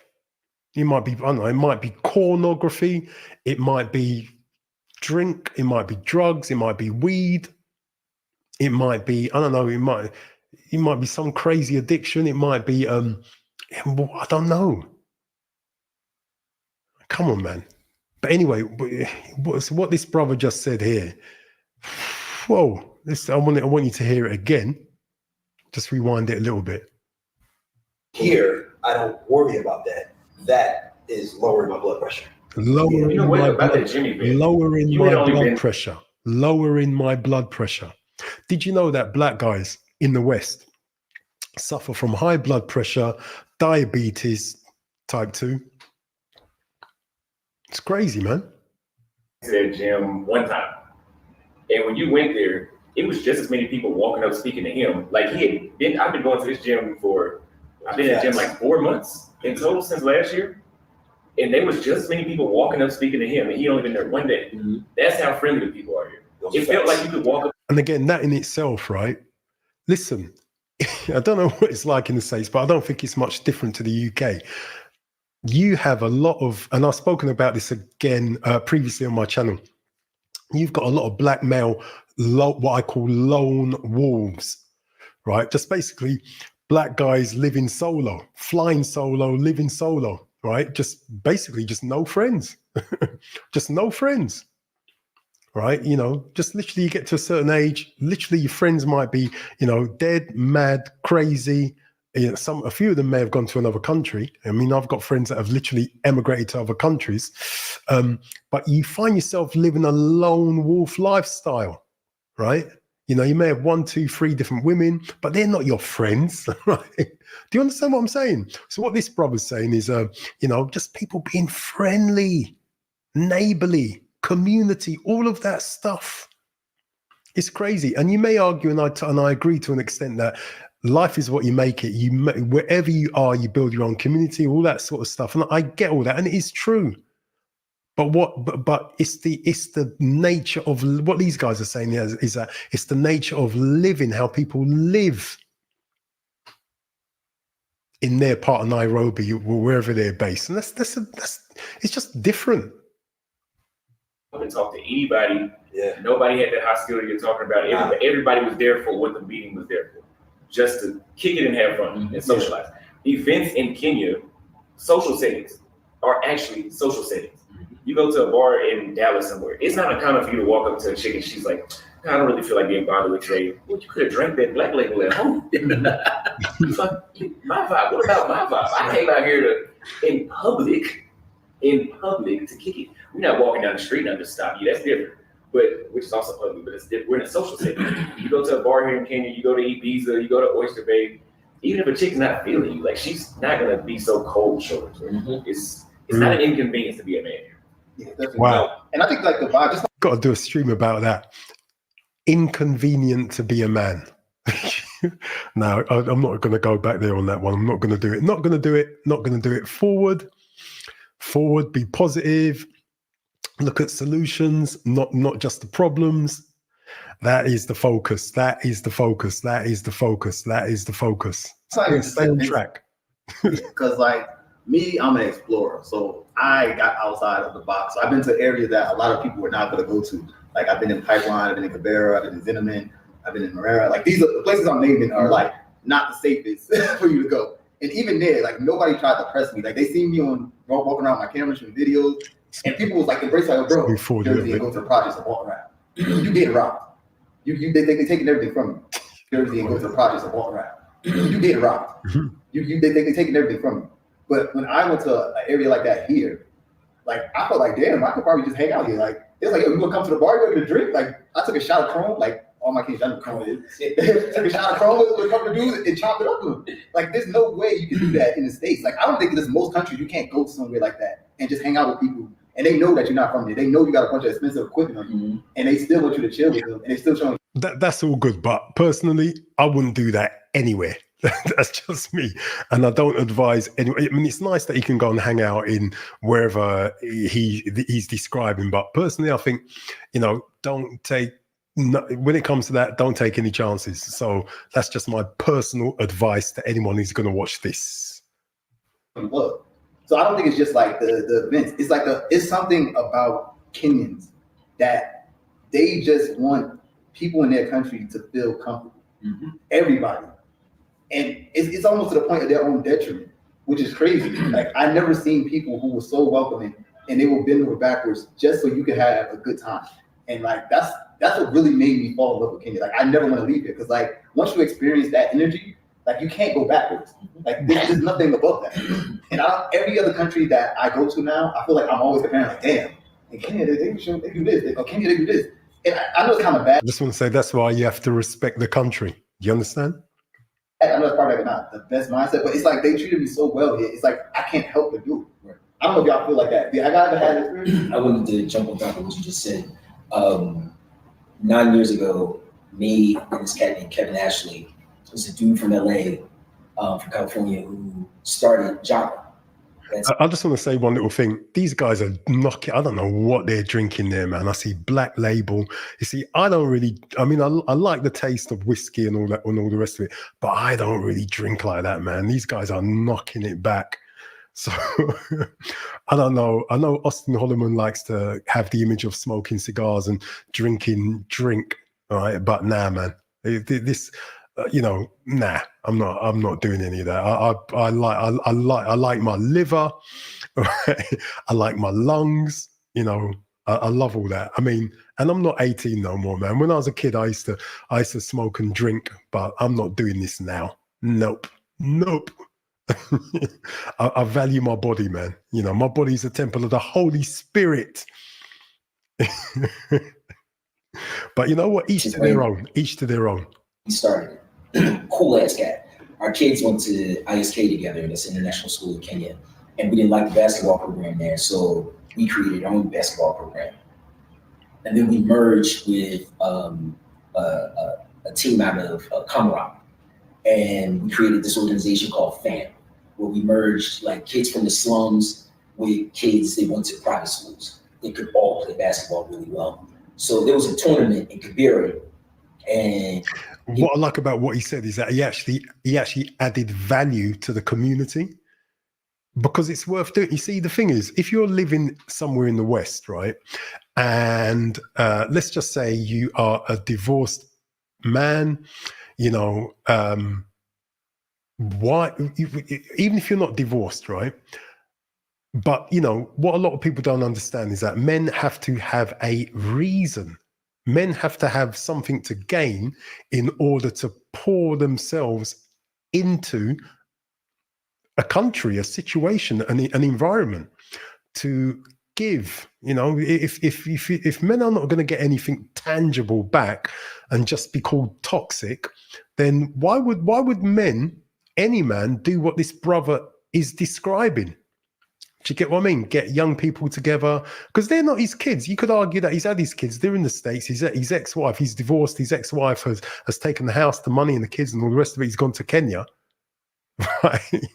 But what he's saying is, where he is, he sees it as being worthy of his time, his effort.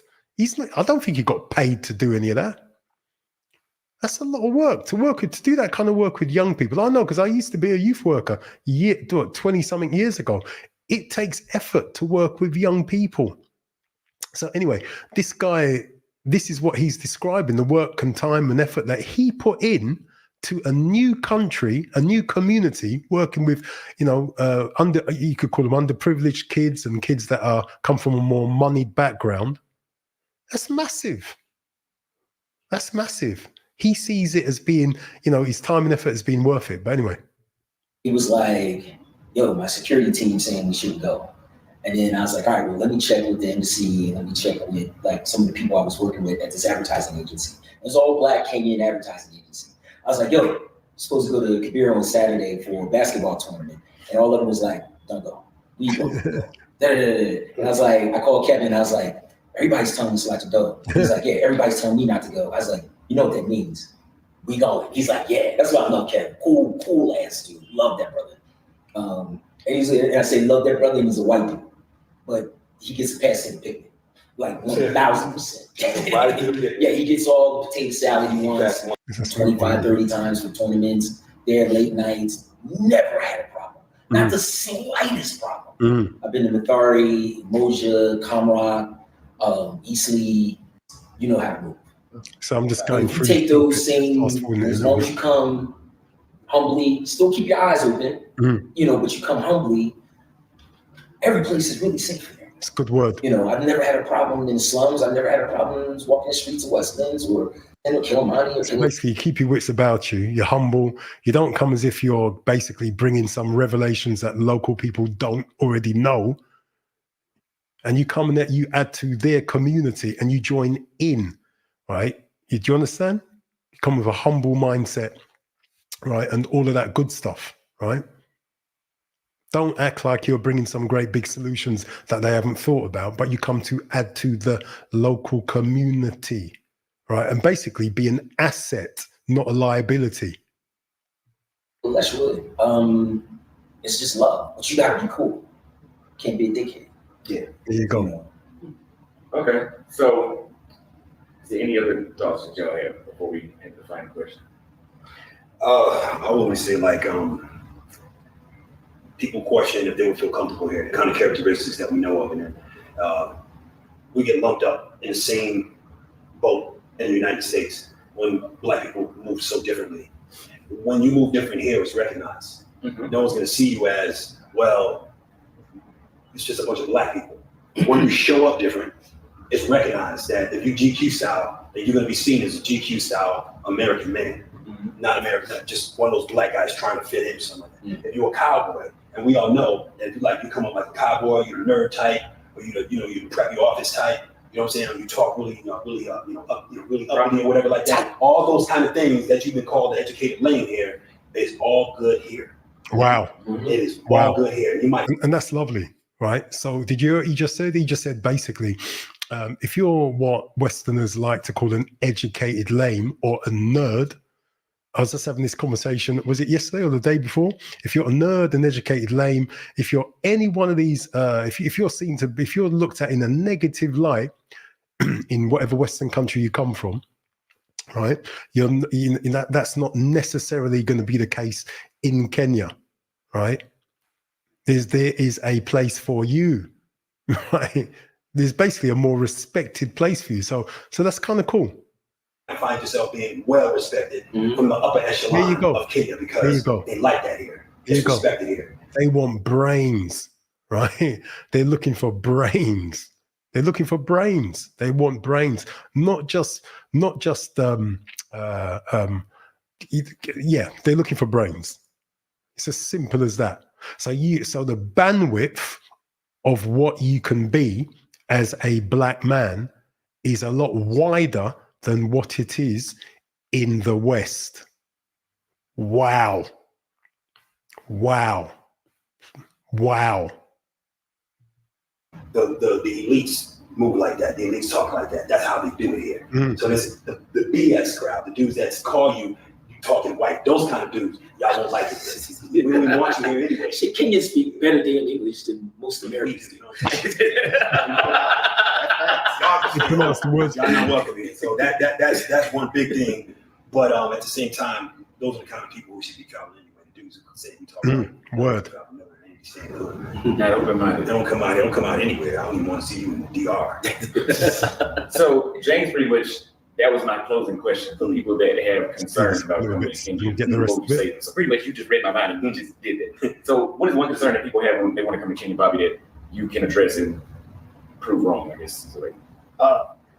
It's 2024, and I still think people have this impression of Kenya and Africa in general is like undeveloped because it's no matter how many YouTube videos like me and you put out. So did you hear that? He's basically talking about whether or not Kenya or Africa in general is underdeveloped. Listen, right?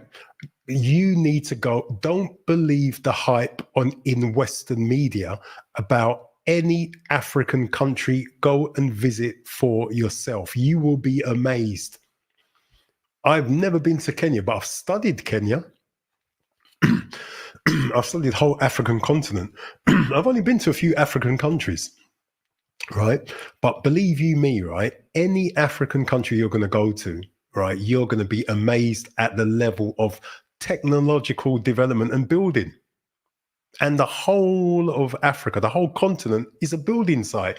Wherever you go, right? If there's cranes everywhere and they're building, that is a brilliant sign. It means development. The whole African continent is a building site, literally. Seriously. And don't get me wrong, I want to say it again. Every African country has big issues. I'm not gonna run away from that. But don't believe the hype in any Western media that tries to convince you that everybody on the African continent is living in a mud hut. Go and look at the videos on my channel. Right? Look at the apartments that I've been looking at and talking about and trying to get you guys to focus on for investments. Go and look at go and check out all of those videos on my channel about Kenya, about property in Kenya, property in Ghana. Go and have a look. Property in Nigeria. Have a look. Have a proper look. Don't believe the hype, man. Don't. People are still concerned about like just the most minuscule thing. Like, if I come out here, can I work? Because I work remotely, I need internet. Kenya has some of the best internet. Kenya's got brilliant internet. All the African countries I've been to, Kenya has some of the best internet infrastructure here that I see. Yeah. You think we will be out here? Yeah, we couldn't do what we do. You think how this video gonna get uploaded? How do we do live streams? Like, so people think that the stuff that they need to. And the whole thing about working remotely, right? So, if you work, if you're a computer guy, if you're into tech, whatever, and that's how you do your work, brilliant. You're lucky. You're laughing. Kenya's got great internet, great place to be for all of that. Great place to be.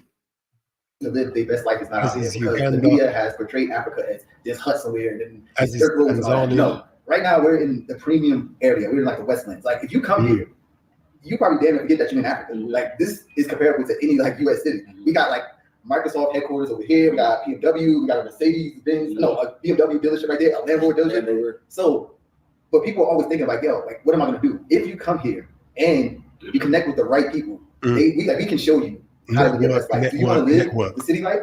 Like majority of us are doing, live in the city life, or if you want to live like more rural, like you want to go to Campbell County and have you a couple acres, I don't know, probably start a farm. If you want to get into stuff like that, you can do that. But people are limited because they think that Africa is not developed. And I don't know how many times I say this. Like Kenya is like one of the most violent countries I've been to. But you got to go and see it for yourself. Don't believe anything you see in Western media. Western media goes out of its way to basically portray Africa in a very, very, very, very, very negative light, because at the end of the day, they don't want any African heritage brains to repatriate back to the African continent. It's that simple. It's literally that simple. Just imagine if all of the Nigerians that work outside, all of the Nigerian professionals, right, that are working outside of Nigeria, whether it be North or South America, Canada, or somewhere in Europe or the UK. Just imagine if all of those Nigerian professionals went back to Nigeria and or the African continent. And you could say this, you could ask the same question for any group of Africans living outside the UK. Just imagine if all of those brains went back to the African continent. And so I know what it would do to the NHS, the National Health Service in the UK, right? You know, so don't believe the hype. Do not believe the hype about the African continent. It's just not true. And I say that while I'm saying that, like I keep saying it, I'm happy to say it. There's a lot of issues on the African continent, loads. Sometimes you got power outages, you know, you got floods, especially you remember you had floods in Kenya. You got this, you got that going on. You got poor governance. You got corrupt government. You got all of this negative stuff, but you've also got a lot of great stuff happening as well. In Western media, you never see the great stuff. So we have to be our own media, right, to show African countries in the true light. We've got to do it, because if we don't do it, who's going to do it? Right? Are you with me? So no, that's important.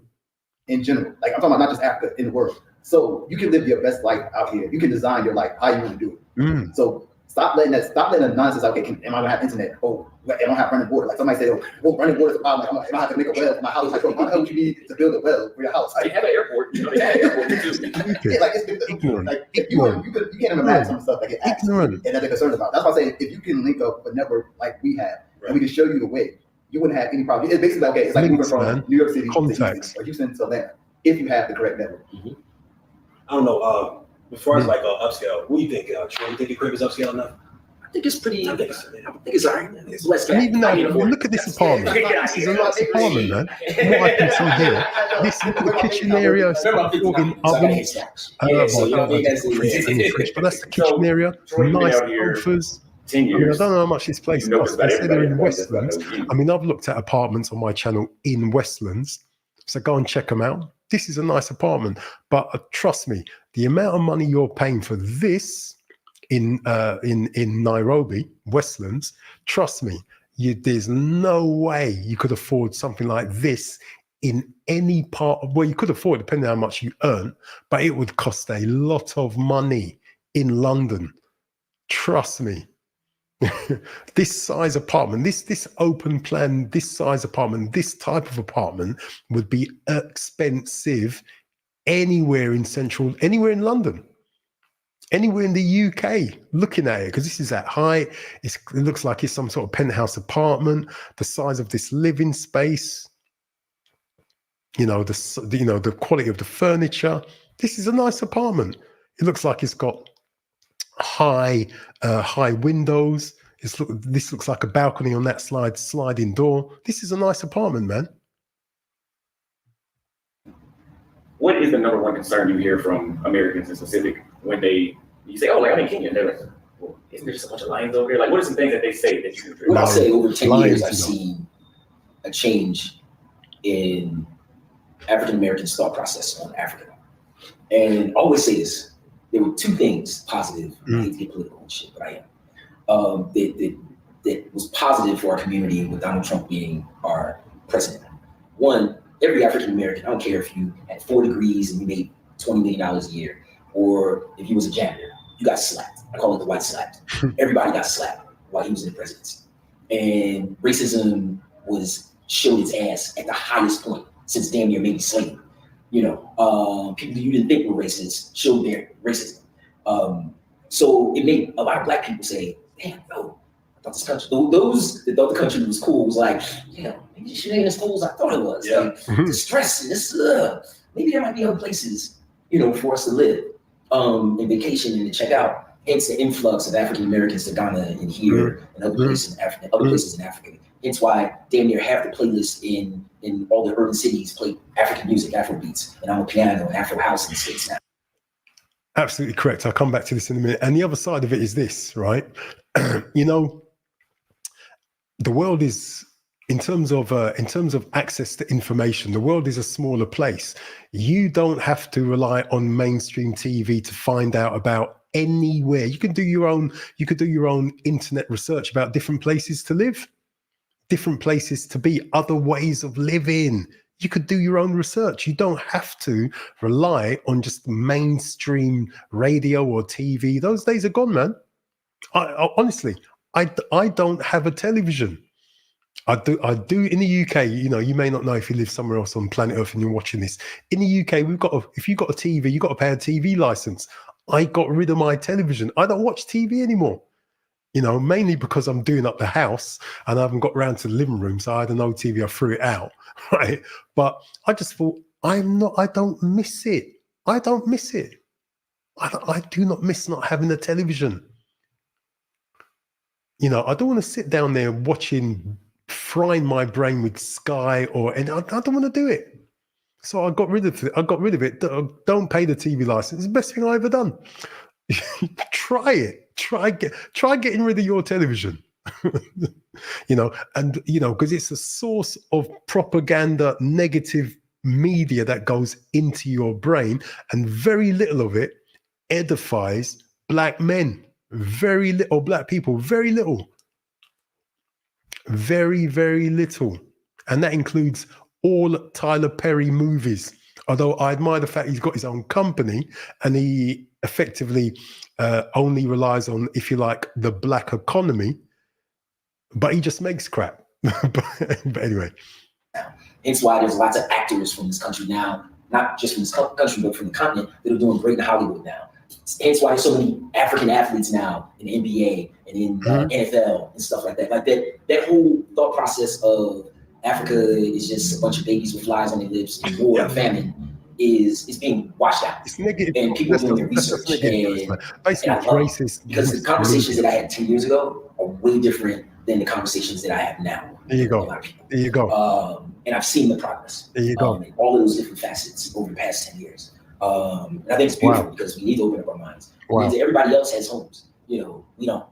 Everybody, Italians can go back to Italy, Irish can go back to Ireland, the Spanish can go to any of the Spanish places, and they can go be like, yo, I'm in Jersey, so I guess Camden's cool. I'm just going to chill in Camden and do it.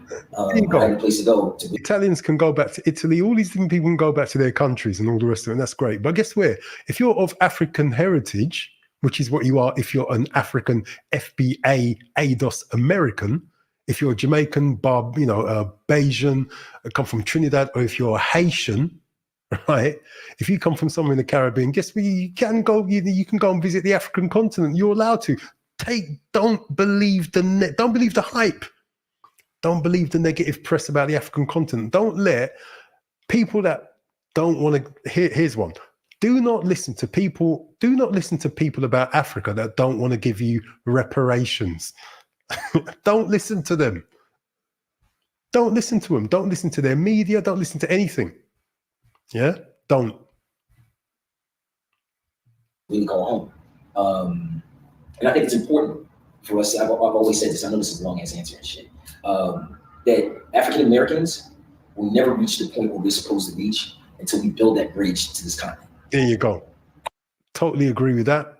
The way that I like to put that, right, is I like to put it like this.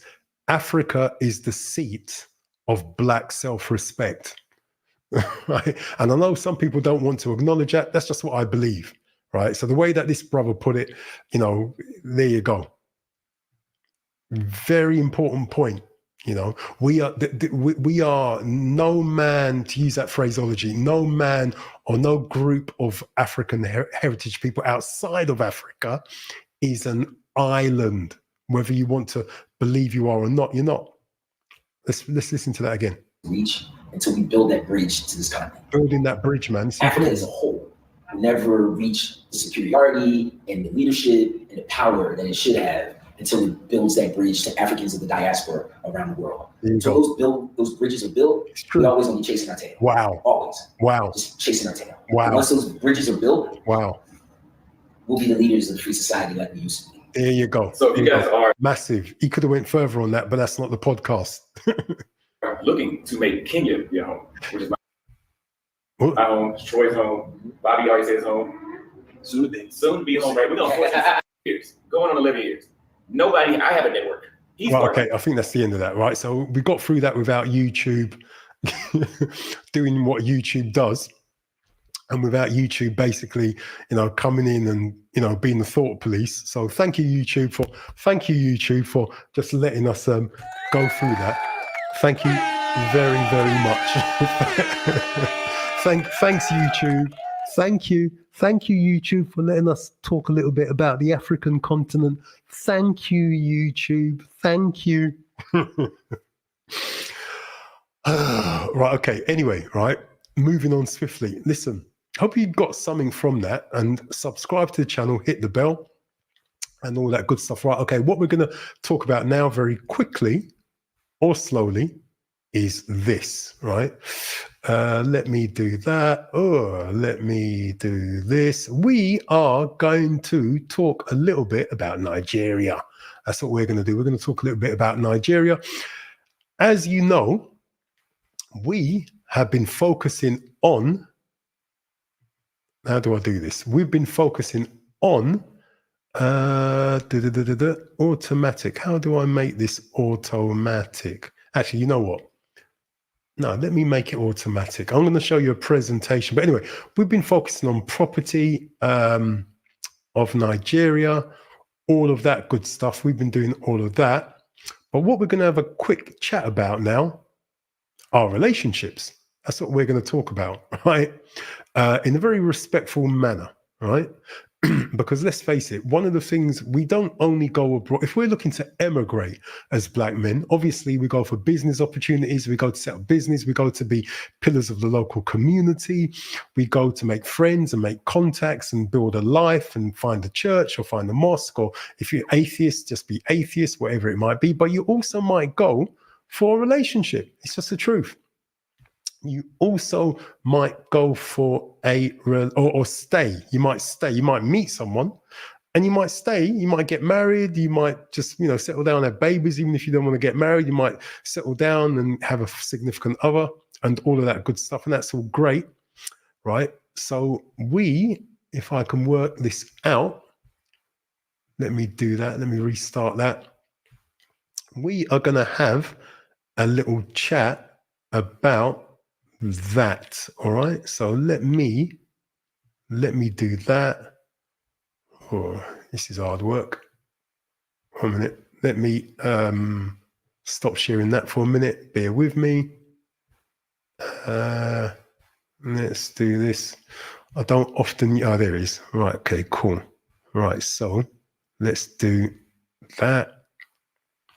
Let's do that. Yeah, that's it. Let's put it on a loop. Let's play it. Yeah, cool. Right, that looks like it's working nicely.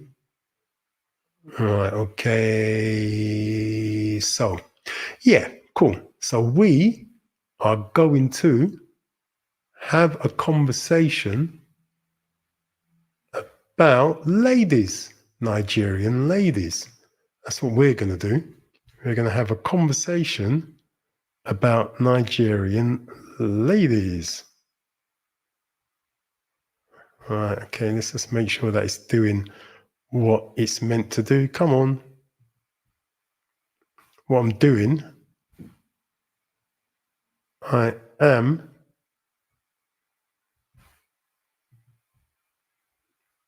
putting this on loop, if it allows me to. Come on. Oh, Lord. Right, so how do I, bear with me, how do I do this? How do I get to another? Oh no, that's not doing what I want it to do. Let's do that. Let's do that. Come on. Right, I'll tell you what, let's change this up a little bit as well. Let me do that. Let me add this in. Where's it gone? Not that. Yeah. Bear with me. Yeah, there we go. It's that one. Let me just change this around a little bit. Put that cable in there. That'll be a bit better. Right, okay. So hopefully, if I do that, move that over there.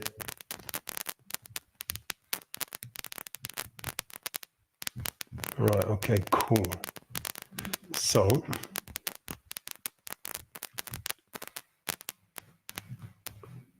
let me do that. Let's do that. Autoplay on loop.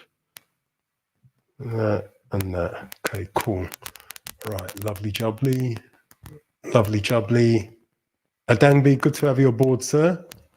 Right, okay. And guys, subscribe to the channel if you're new here and hit the bell. Okay, so what I'm going to do, okay, so we're going to have a conversation about the ladies of Nigeria, right? We're going to do that. Now, all of the women that you're going to see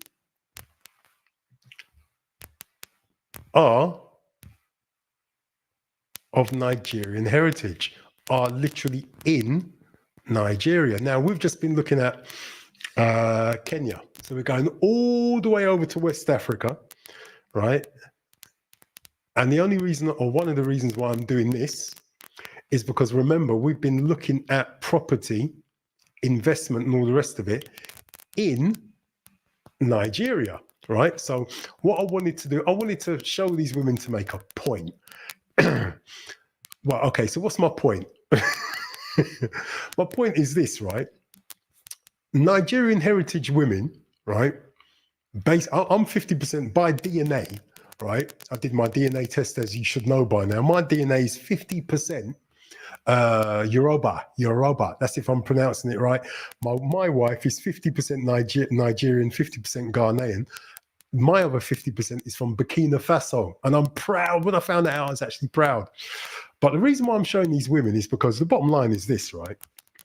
You can find these women all over America, all over North, South America, all over the UK, all over Europe, right? So the women look the same. You find them in the UK, you walk down the road, walk down Oxford Street, you find any one of these women that look like this all day long in the UK, in America, in Jamaica, you see women that look like this. So you can ask the question, why go all the way to Nigeria or any African country for women that you can find looking like this in America, in LA, in the UK? Why would you want to go all that distance? For what purpose? What purpose? What makes these women in Nigeria different to the women, because you've got Nigerian women in the UK. So what makes these women different to any one of the women that you're going to find in your part of the West? What makes these women different? And the only real difference is what's going on up there. Cultural differences. Their culture and how they see marriage is marriage, generally speaking, is marriage generally for life. Now, if you're a man and you're looking for, I should slow this down. If you're a man, and you want marriage for life, right? then effectively, one of the things you're going to be looking at is where is the safest place for you as a black man, black guy, where is the safest place for you to tie the knot? Where is that safe? Where's the safest place for you to tie the knot? Is it in America? Is it in Canada? Is it in the UK as a black guy? Is it in some other Western country as a black guy? Where is the safest place for you to tie the knot, or for you to invest your time, your energy, and your life into? Where's the safest place? Not just financially, but just those things, your time, your energy, your life, all of that. Is it in your little part of the West? Because remember, as I said, all these women, all women that look like that, you're going to find in your part of the West. That's just a fact. It's not like the women on the African continent look better. That's not what I'm saying at all. That is not, that's, if anyone says that, that is a lie. That's not true. That's a lie from hell. Right? The women do not look better on the African continent. They look the same because it's the same people. The only difference is in the software. You heard what was said by Auston Holleman earlier on, and those three other brothers, right? It's the mindset, it's the attitude. This is what's going on here. It's how what they think towards men. Yeah, just the mentality. It's as simple as that. That is literally the only difference. And I'm not saying all. I'm just saying a lot. That's all I'm saying. And go and experience it for yourself. Go and experience it for yourself. If you think, if you would like a little bit of respect, if you'd like to be treated like a human being, if you'd like people to think that your masculinity is not toxic, if you've got sons and you want your sons to be treated like human beings, if you think that as a man that you're worth something, then you may want to basically go to where you're basically appreciated. It's as simple as that. Just go to where you are appreciated. If it's not in your part of the West, then believe you me, the same shaped women exist all over the African continent. Women that you can get married to, women that you can pour your time, your energy, your resources into, and it not be seen as just rubbish, So think about it. That's all I'm asking. That's the only reason I'm showing this. Just the only reason I'm showing this presentation. I'm just trying to get you to understand that the same women that you desire, the same women that you want, the women that you see in your part of the West, they exist all over the African continent.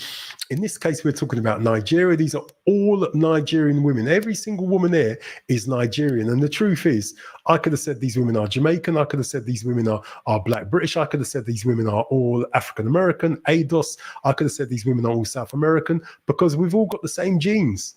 Pretty much. That's if you're a child of enslaved Africans that were taken from West Africa, Ghana, Nigeria, Senegal, that bit of West Africa, Angola, and taken forcibly to the West. We've all got the same genes.